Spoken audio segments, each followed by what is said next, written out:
I would like to have the porch supports be a natural wood color. I don't think stripping them would do any good.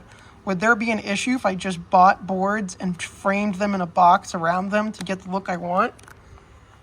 You definitely can do that. And stripping paint from a porch post, because it's usually so detailed and so many little nooks and crannies that it could be a real pain in the butt and take a lot of time.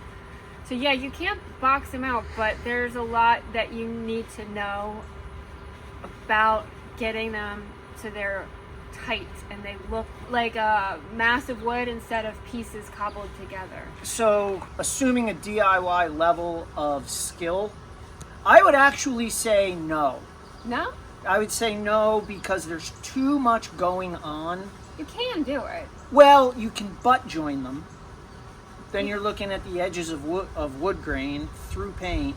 It's okay. So it depends on the material that you use. Like we have a wood look to this porch.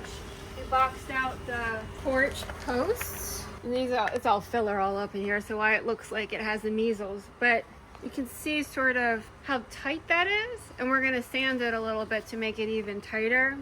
And underneath here, there are what you would consider to be under those posts, traditional porch profile. Run on a lathe. Yes.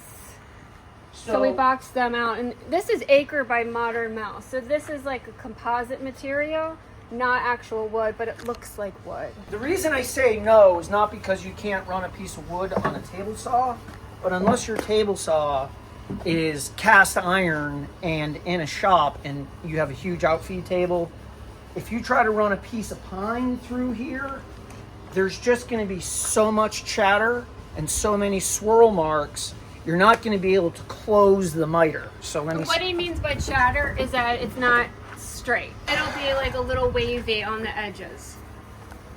So as an exaggeration, that miter's open, or it's open this way, or the piece of wood moved and it's open that way.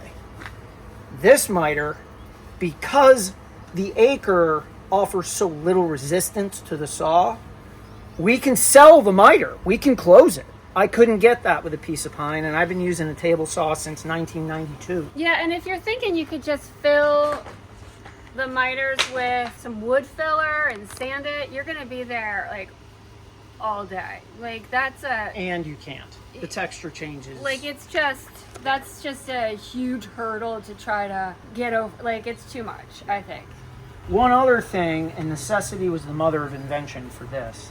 I've seen it in other setups, but if you come over here, you can see is the Acre's not a structural sort of wood fiber. So you can see that it's all wavy like that. In order to knock that out while ripping it on the table saw to a high degree of specificity, such as a miter, I took and screwed a stop to my fence. Just maybe a 1/16 extra so the Acre would float through there. And that gave us an extra layer of straightness that I couldn't have gotten by myself. So I guess the answer is yes, it can be done, but you have to pick the right material for it, and you have to be very experienced with your tools in order to achieve a tight look. That's going to look also good close up and far away too. Yes. Like it could look good from far away in a picture, like if you're trying to sell your house or something, but once somebody walks up to it, you got to get those miters tight. Or you bite the bullet and just strip the paint. Oh.